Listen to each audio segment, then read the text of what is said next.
Hey guys, welcome back to the channel. So this is kind of just a real quick out of the box comparison. You guys have probably shot a Springfield before, or you wouldn't have clicked on this video, or maybe you haven't and you're just, wanting to check it out. But this is my operator. I took the mag well off that I had on it and I went and put this back together as, stock. Here is my Baer. Okay. Now, all I want to do is kind of go over, obviously I'm not going to show any shooting or anything. I just want to go over fit and finish. Okay. If you look at the Springfield on this side, you can see where the slide kind of overlaps the frame. And this is kind of typical for Springfield unless you get up into the TRP or professional line. Okay. So even though they put the armory coat on this gun, which is just fantastic, it's beautiful, it really is, but their level of finishing isn't quite there. If you look at the Baer, look at the difference. If you could focus, see how it's just completely flush, all blended in. Okay, so after getting this, I realized how much goes into a custom gun compared to a production gun. Okay, this is a production gun. I'll be honest, the trigger pull on the MC operator is pretty nice. It's not bad.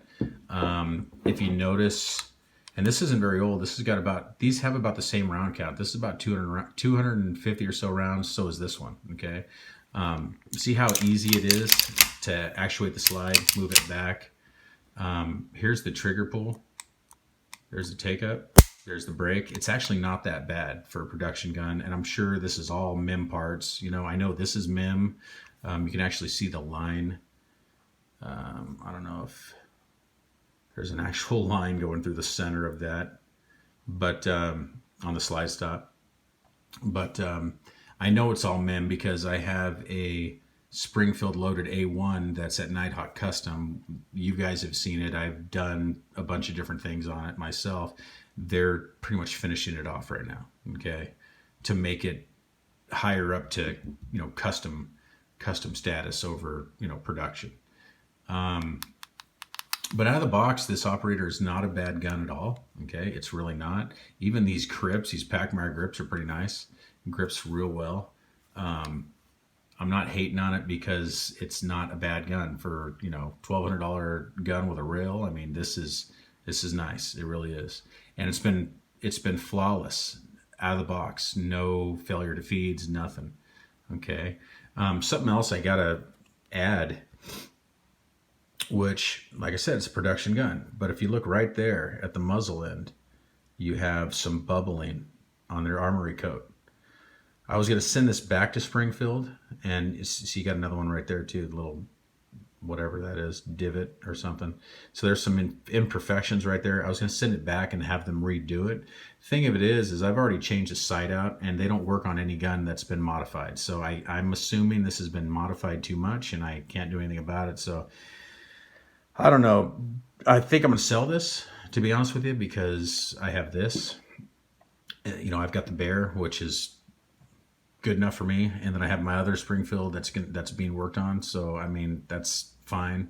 I wanted a rail gun, but I think I'm gonna go after the Nighthawk GRP eventually, Recon.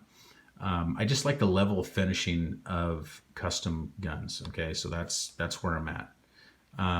But yeah, so beautiful gun out of the box, the operator, but it's just not up to my standards now.